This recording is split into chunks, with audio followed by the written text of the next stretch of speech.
Estamos en la encrucijada. Como el nombre indica, es un cruce de caminos. En el cruce de caminos que tenemos hoy, nos cruzamos nuestro programa, La Encrucijada, donde están ustedes, con Jorge Lara.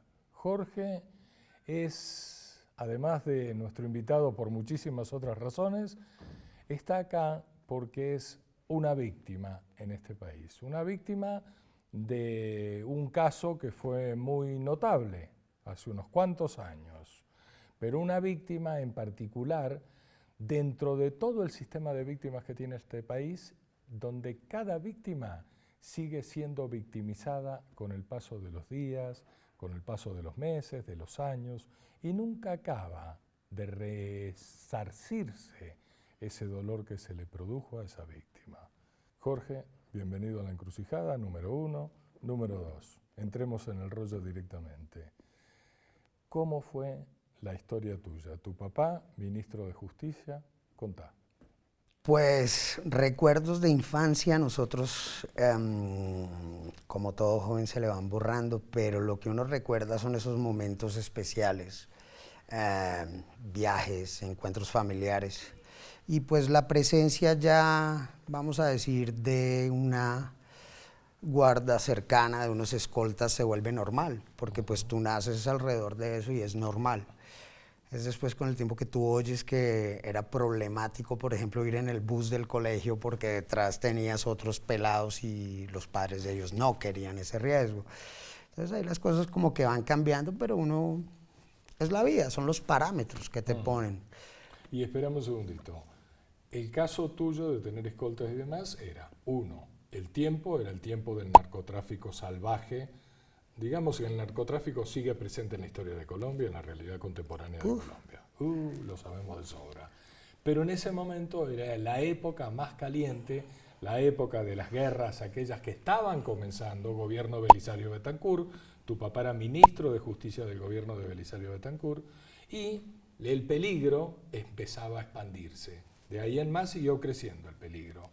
Dale, seguí contando. Esto para ubicar a quienes nos están viendo.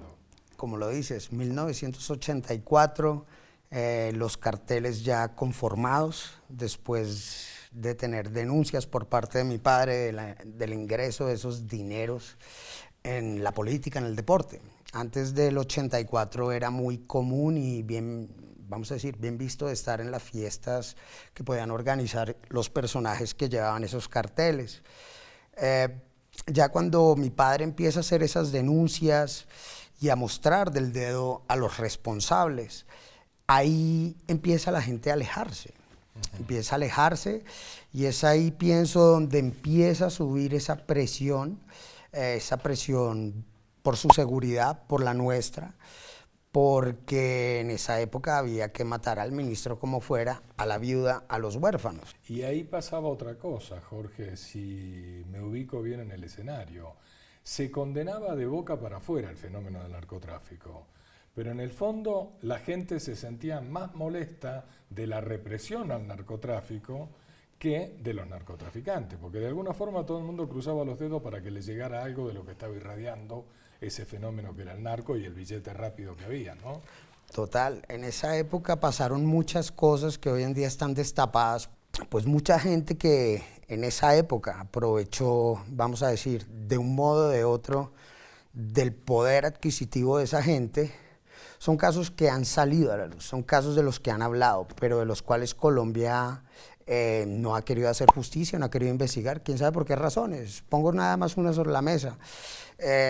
Pasa el tiempo y se da cuenta uno que pues Belisario Betancur para sus elecciones utilizó toda la flota de Pablo Escobar. El mismo ministro es asesinado por Pablo Escobar, ministro de Justicia de Belisario.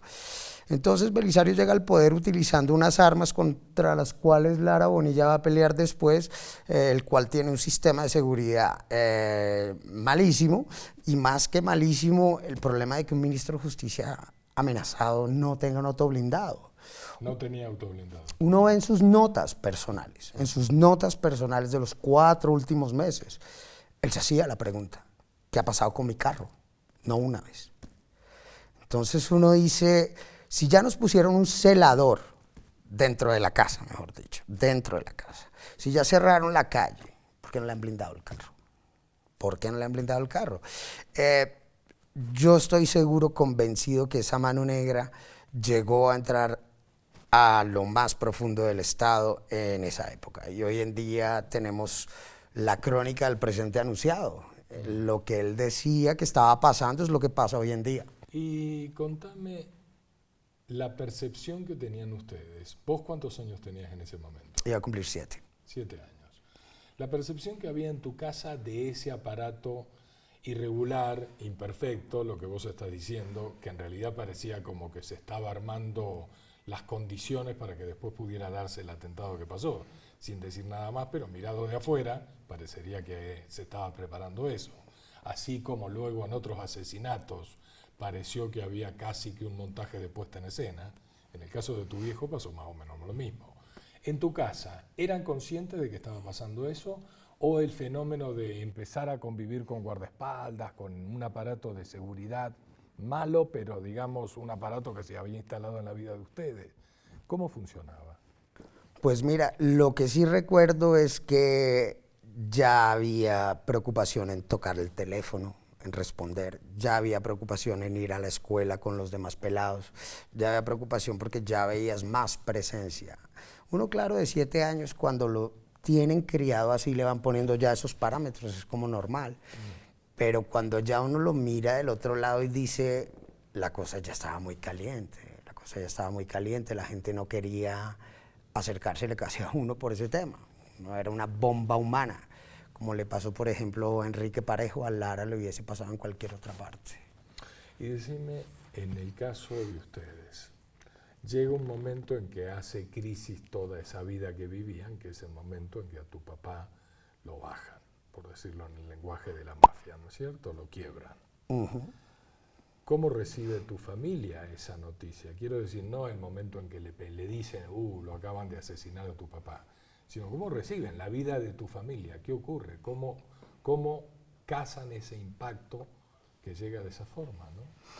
Pues mira, yo ya desde lo personal, yo supe que había muerto 2 días después, el día del entierro, porque no había entendido. Yo tuve, pues, con mis 2 hermanos y con la señora de servicio vimos cómo llegó el auto, por qué no arrancó al hospital, por qué va hasta casa, por qué sacan el cuerpo y lo suben a otro auto. Lo llevaron a tu casa.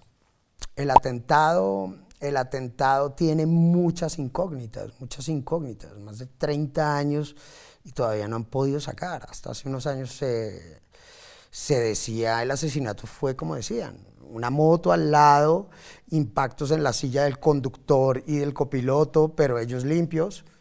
Por favor, hicimos la exhumación del cadáver y no concuerda con nada, los ángulos, la velocidad, los forenses, todo el mundo está anonadado frente a un caso de estos. Nosotros cuando recibimos la información, pues vamos a decir, la recibimos enfrente de nosotros. Salimos, ¿Tu papá llega muerto? Salimos nosotros al portón de la casa, llega el auto, llega la camioneta de los escoltas y nosotros vemos el auto pues destruido y cómo sacan el cuerpo y cómo lo suben a otro auto. Nosotros vemos que está mal, yo de 7 años, pues ¿qué me digo? Esa noche recé porque lo vi malito. Rodrigo tuvo el tiempo de subirse al auto y la única cosa que pedía era que le pusieran una cura porque estaba sangrando. Entonces, ¿cuántos años tenía? Rodrigo tenía 9. Entonces el primer impacto es ese. El segundo impacto, pues ya estábamos acostumbrados pues a viajar con él en sus campañas, porque nos llevaba a toda parte, nos llevaba a visitar las prisiones, nos llevaba pues a conocer el campo, porque venimos del campo, entonces siempre nos quiso tener como muy amarrados a todo eso. Entonces la multitud no era rara, pero ya la multitud que se vio el día que aterrizamos en Neiva, ahí sí había pasado algo. Ya el otro día es el día del entierro y en el día del entierro es ahí donde ya realizo, realmente pues ya por un ataúd. El impacto que viene después es un impacto muy fuerte Porque estar tan acompañado, tan seguido, aunque la misma política lo abandonó, eso es claridad total, esa multitud del día a la mañana para nosotros desaparece. Porque mi madre en la época tiene 27 años, es viuda, tiene 3 hijos en unas edades complicadas, 9, 7 y 3. Y el presidente le dice claramente, se va porque se va o si no los matan. Ahí es donde ya empieza el choque. El choque de ver que ya no es la multitud, sino es la soledad. La soledad de llegar a países donde nunca has estado, donde no... Pues primero llegamos a España un año, pero nos sacaron de ahí porque no iba el tema de la seguridad. Puede pasar algo. Entonces nos envían a Suiza, el idioma, el frío, etcétera, etcétera, solos. Esa es la vida, vamos a decir, que nos toca durante 15 años de exilio. ¿Y en qué momento de esos 15 años ese niñito huérfano de papá asesinado, ¿no es cierto?, expulsado del país? Porque en realidad ese exilio forzoso es una expulsión del país, de la sociedad donde habías crecido, de tus amiguitos, de toda tu historia. ¿En qué momento le crece el empute a ese niñito con respecto a lo que había pasado? Toma conciencia y piensa, todo esto vivís hasta los 22 años allá, pero ¿en qué momento de eso se te da ese fenómeno? Como dices esto, el empute se empieza desde pequeño, porque te das cuenta que en el colegio y tu papá queda así, yo no tengo papá. ¿Por qué no tengo papá? ¿Por qué?